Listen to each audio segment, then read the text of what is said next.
Saudara Barreskrim Polri menyebut sudah 90% menyelidiki asli tidaknya ijazah Presiden ke-7 Republik Indonesia Joko Widodo. Pembuktian dilakukan lewat uji laboratorium forensik. Apakah ini nantinya akan bisa diterima semua pihak jika sudah ada hasilnya? Kita akan bahas bersama terlapor pencemaran nama baik Jokowi, Roy Suryo yang akan segera bergabung.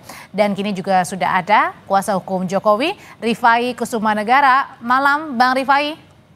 Selamat malam, Mbak. Ya, Bang Rifai, ini kan polisi sudah memeriksa 31 saksi, hari ini juga hadir ke Solo dan juga Yogyakarta. Kemudian yang terakhir adalah menguji sampel ya, dan juga uji laboratorium forensik. Nah, apakah nanti hasil apapun yang nanti diungkapkan oleh polisi sudah siap apapun hasilnya diterima oleh pihak Pak Jokowi dan kuasa hukum, Bang Rifai? Tentunya Mbak, jadi sepanjang proses yang dilakukan penyidik Barreskrim sesuai dengan prosedur dan kewenangannya, tentunya kami akan menghormati apapun hasilnya.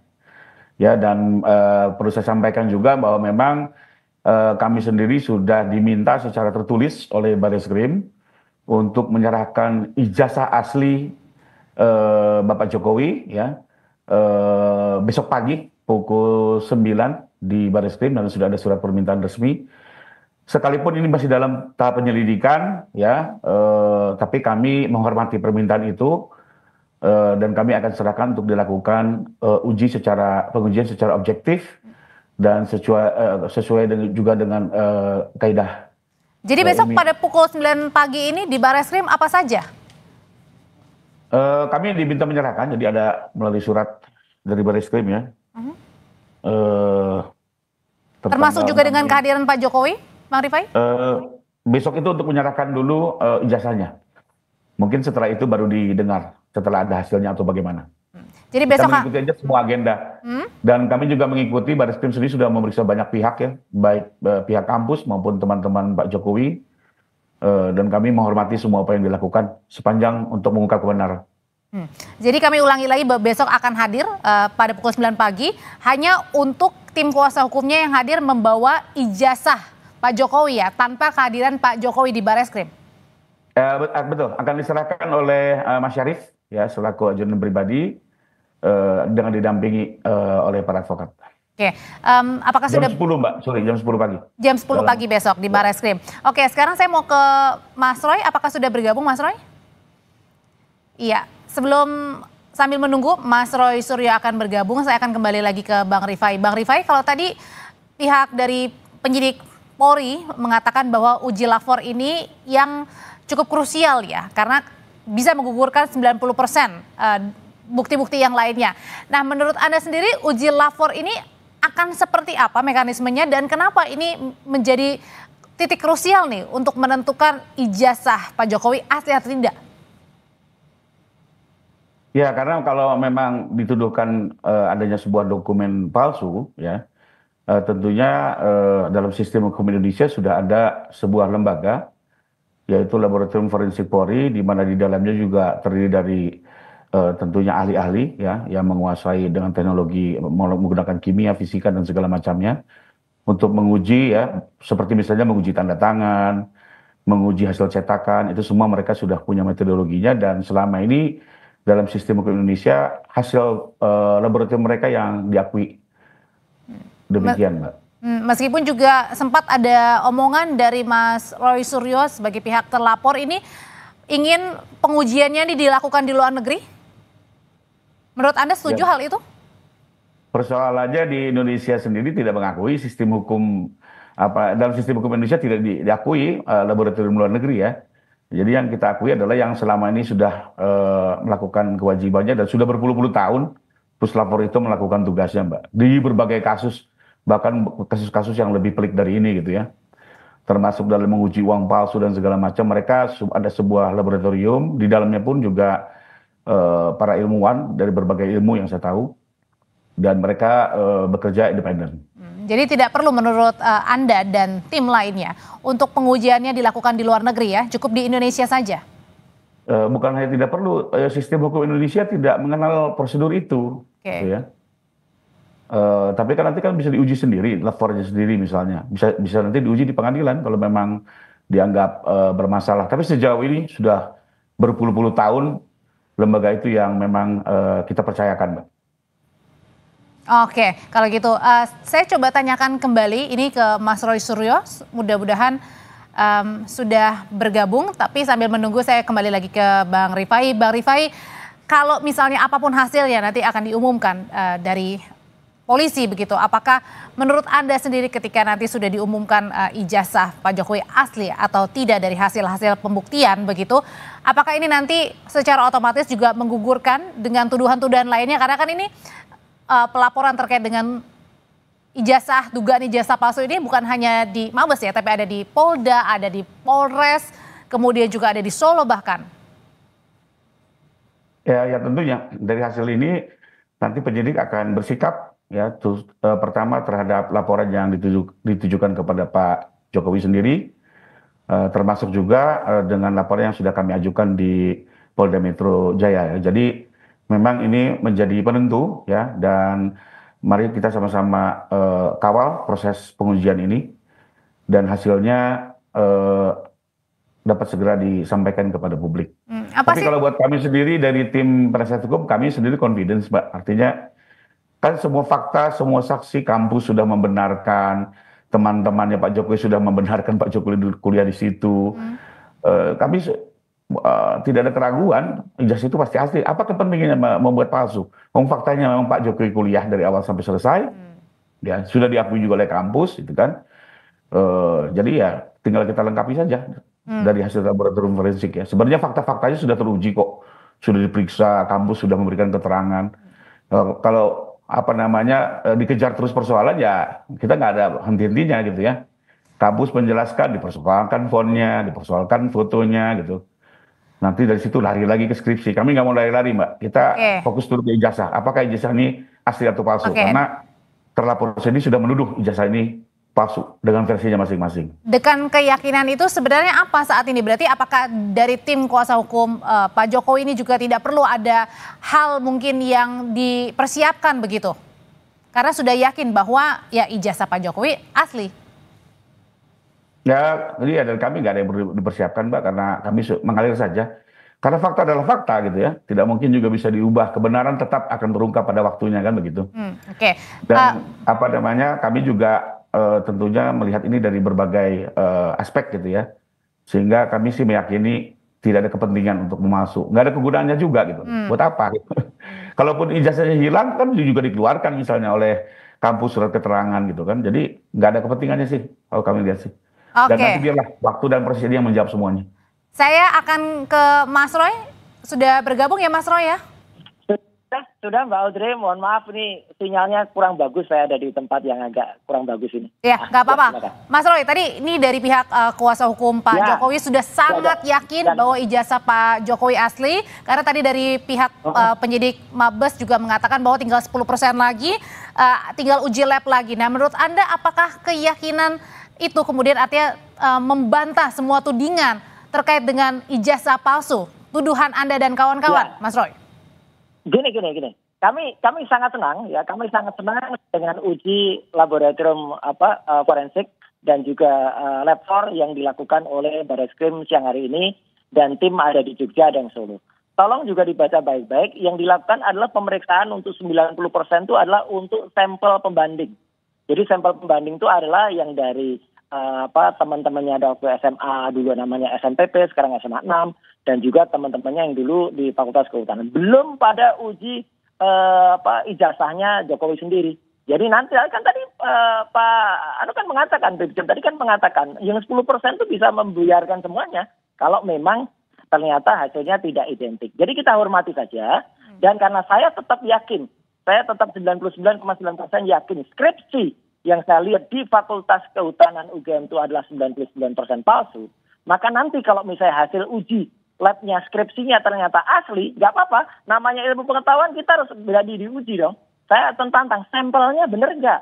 Jangan-jangan sampelnya beda. Karena kalau sampelnya yang kemudian diuji itu dinyatakan asli, maka saya keberatan. Karena sampel yang saya periksa itu dapatkan langsung dari Wakil Rektor UGM. Jadi kalau artinya nanti apapun hasilnya Anda tidak percaya, Mas Roy? Percaya, percaya. Cuman kan kita tetap harus ilmu pengetahuan itu kan harus tetap boleh di-challenge, tetap harus boleh diuji, gitu loh. Jadi kan ini yang diperiksa baru komparasinya, baru pembanding-bandingnya teman-temannya. Belum yang dimiliki oleh Jokowi, belum yang dimiliki oleh UGM sendiri untuk yang Jokowi sendiri. Jadi nggak apa-apa, kita tunggu saja semuanya, dan nanti kalau misalnya hasil dari uji skripsi yang sudah merupakan primary evidence yang saya periksa itu ternyata berbeda. Nah, jadi misalnya nanti skripsinya ternyata ada lembar pengesahannya, ada lembar pengujiannya. Nah, saya akan tanya ke UGM, dulu yang diberikan kepada saya secara resmi waktu itu tanggal 15 April, itu berarti bohong gitu. UGM telah melakukan pemberian data yang tidak benar. Demikian juga dengan lembar ijazah yang pernah ditunjukkan oleh Pak Dekan Fakultas Kehutanan, Pak Sigit Sunarta pada saat pertemuan, dan juga pada seorang kader PSI yang menunjukkan itu pada akunnya gitu loh. Jadi artinya kalau itu ternyata yang kami uji itu meragukan kalau itu asli, ternyata hasil lab 4, saya tidak menolak hasil lab 4, tapi sampelnya kita cek apakah sampel yang sama yang kita uji. Kalau ternyata sampelnya beda, saya akan tuntut UGM karena waktu itu memberikan sampel yang tidak benar. Gitu, apakah perlu juga ada pengawasan nih terkait dengan uji lapor ini? Karena kan dari Mas Roy sendiri katanya menginginkan sebenarnya uji ini dilakukan di luar negeri, bukan di Indonesia. Ya, sebaiknya begitu. Tapi kita kan harus percaya, kita kan warga negara Indonesia. Kita percaya kepada aparat kepolisian, dan saya appreciate ya, saya salut. Aparat sudah melakukan pemeriksaan ini untuk laporan Dumas. Untuk laporan Dumas yang sudah dilakukan oleh TPUA. Jadi ini kan mereka bergerak, Bareskrim itu bergerak atas nama laporan TPUA, bukan atas laporannya Jokowi yang ke Polda Metro Jaya. Jadi itu sangat saya apresiasi, sangat saya hormati.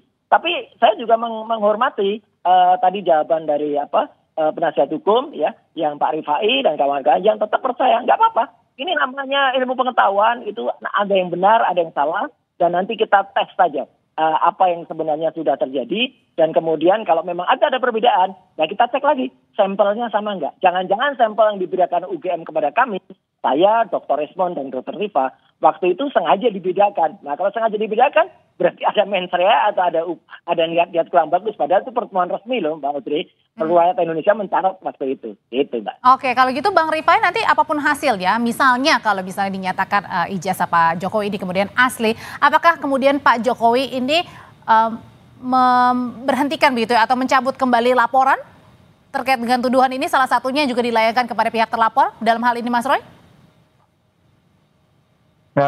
Saya sendiri belum tahu apakah Pak Jokowi nantinya akan mencabut atau tidak. Ya, itu semua kembali kepada saksi korban, ya, di mana terhadap delik aduan memang ada hak untuk bisa mencabut, terhadap delik umum pun juga masih bisa diselesaikan dengan restoratif justice. Tapi terkait itu kami sendiri belum dapat arahan, dan nanti kita kembalikan kepada Pak Jokowi. Pertanyaan hal yang sama saya tanyakan hal ini ke Mas Roy. Mas Roy, kalau misalnya nanti hasil dari penyidik membuktikan bahwa ijazah Pak Jokowi asli, kita nggak tahu nih ya apakah akan diteruskan atau tidak begitu laporannya dari Pak Jokowi. Apakah Anda juga sebagai pihak terlapor siap begitu untuk dimintai keterangan dan melakukan proses-proses selanjutnya? Karena ini kan laporan bukan hanya di satu tempat aja ya, di banyak tempat, di beberapa pasal begitu. Iya, artinya gini, kalau memang nanti kan ada dua nih yang diuji, ijazah sama juga skripsi.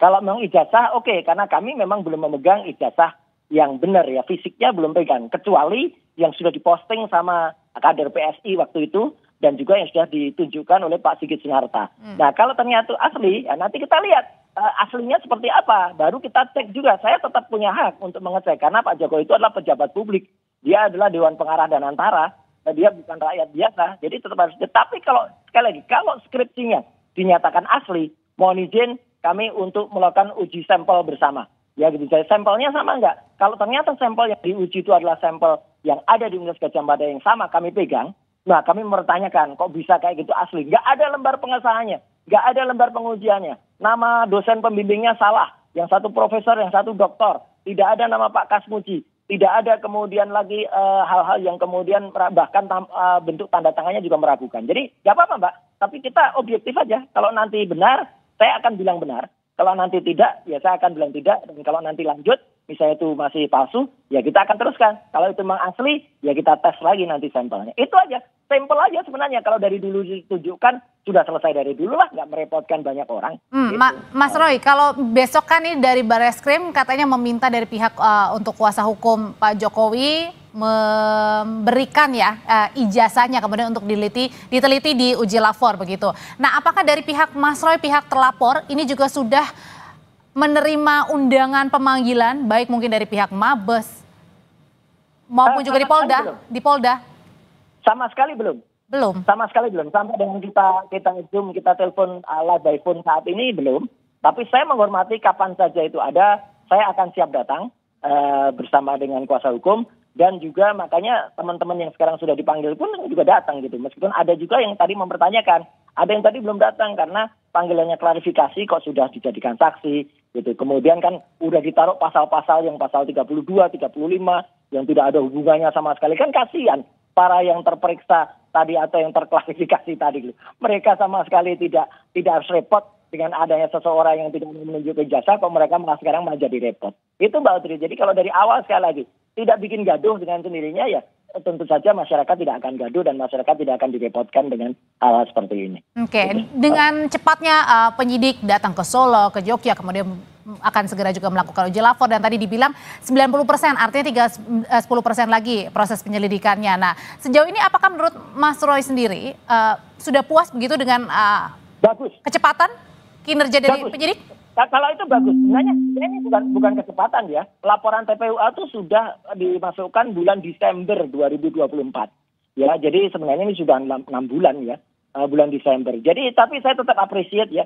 Saya tetap memberikan apresiasi kepada Badan Reserse Kriminal, Barreskrim, Mabes Polri yang telah melakukan itu. Setidak-tidaknya itu nanti akan berusaha kemudian untuk menguji terlebih dahulu apa yang dipermasalahkan, baik itu skripsi, apalagi ijazah. Tapi sekali lagi kalau skripsi, izinkanlah saya nanti tetap akan mengatakan kalau itu memang skripsi yang dinyatakan asli, yang padahal kami menyatakan 99,9% itu palsu, maka nanti kita perlu memperbandingkan. Tidak apa-apa yang namanya uji perbandingan itu sah-sah saja. Ya, kita punya ilmu, sana punya ilmu, kedua-duanya ilmu pengetahuan yang harus dihormati. Hasilnya itu mau banding lagi katanya, mau diuji lagi begitu. Apakah ini tidak keberatan bagi pihak Pak Jokowi dan kuasa hukum, Bang Rifai? Ya, kalau untuk kami tentunya kita kembalikan kepada pihak independen dalam hal ini Puslap 4 Polri. Karena kalau soal pendapat, kita semua punya pendapat masing-masing dan kita semua juga punya versi ahli masing-masing gitu ya. Sehingga tidak akan pernah ada jalan penyelesaiannya. Nah, untuk itu memang terbaik adalah kita kembalikan kepada Puslap 4 Polri, sebuah lembaga yang memang memiliki kewenangan dan sudah menjalankan tugasnya berpuluh-puluh tahun ya.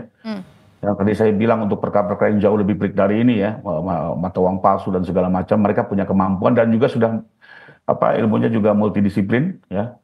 Jadi kita ikuti saja yang lembaga objektif ini gitu. Cuma mungkin saya mau sedikit tambahkan Mbak, saya juga ingin menegaskan dari Mas Suryo nih.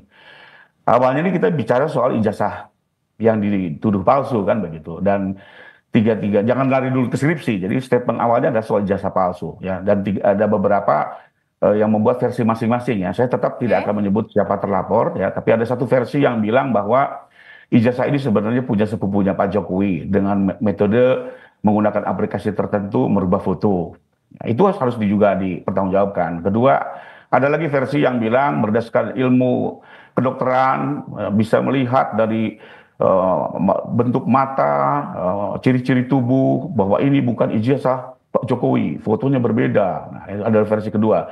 Ada versi ketiga juga yang bilang bahwa ini tidak ada type sumuramen pada saat itu di ijazah. Ya. Nah, ini semua kan harus kita uji dulu nih, terkait dalil ijazah dulu. Jangan lari-lari ke skripsi dulu nih. Apakah tiga dalil itu bisa dipertahankan? Ya, apakah betul-betul bisa dipertanggungjawabkan secara ilmiah? Ya. Kami sendiri punya versi-versi yang berbeda, ya, bahwa dalil-dalil yang disampaikan itu tidak tepat, gitu ya. Karena misalnya itu font Times New Roman sudah dikenal dalam dunia percetakan sejak tahun 30-an di Eropa, di Indonesia sekitar tahun 70-an. Jadi dan ijazah pun selama ini kan bukannya di print tapi dicetak gitu.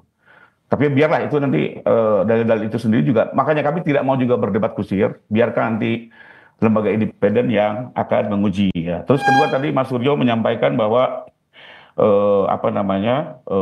Pak Jokowi ini masih pejabat negara.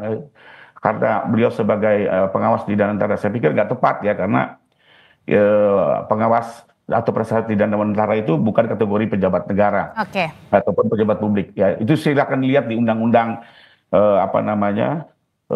tentang pokok-pokok kepegawaian, jelas sekali apa definisi pejabat negara, pejabat publik ya. Dan satu gambaran contoh mudah yang bisa dicerna masyarakat, gampang saja.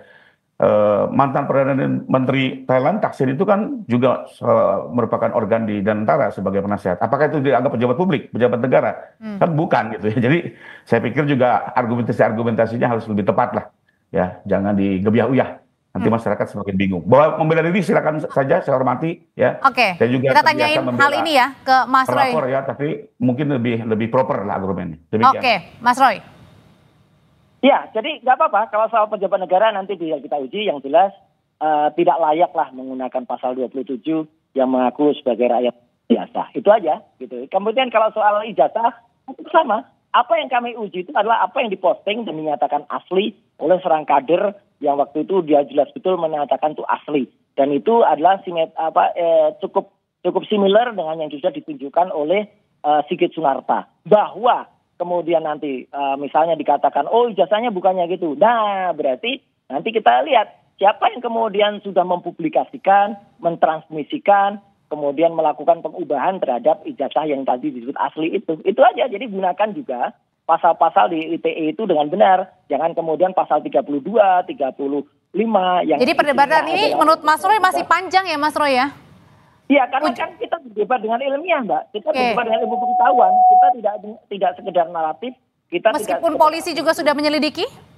Bagus, nggak apa-apa. Ayo kita hormati kepolisian untuk melakukan itu, dan hasilnya nanti makanya perlu kita lakukan diskursus bersama. Kalau perlu ada tim independen yang kemudian nanti juga melakukan penilaian atau dari kampus yang kemudian nanti menguji secara ilmiah. Karena kan juga kita tahu lah, gitu. Jangan sampai kemudian ada pihak-pihak yang kemudian sudah merasa lebih tinggi atau lebih tim independen ini yang Mas Roy maksud seperti apa? Independen itu artinya ya mungkin dari berbagai kampus atau mungkin juga bisa kita minta lembaga internasional juga bisa. Tapi kalau hasil dari kepolisian itu nanti memang bisa dipertanggungjawabkan, saya hormati kok. Gitu. Saya menghormati hasilnya. Tapi kalau ternyata lagi-lagi ya, saya bicara skripsi, karena kalau skripsi saya nggak pegang primary evidence. Kalau ijazah kita tunggu nanti. Kalau ijazah kami pun sudah pegang primary evidence, izinkanlah juga kita untuk ngecek. Jadi tadi tetap pada statement semula, kalau itu ternyata membeda ya kita tetap bilang itu beda, fotonya sudah kita uji pakai ELA, error line analysis, kita uji pakai face recognition dan face comparison. Itu Mbak. Mas Roy, terima kasih Bang Rifai, terima kasih informasinya. Terima kasih Mbak Rifai, terima kasih Mbak Udin, terima kasih juga Kompas TV. Sama-sama Mbak, terima kasih Mas Roy.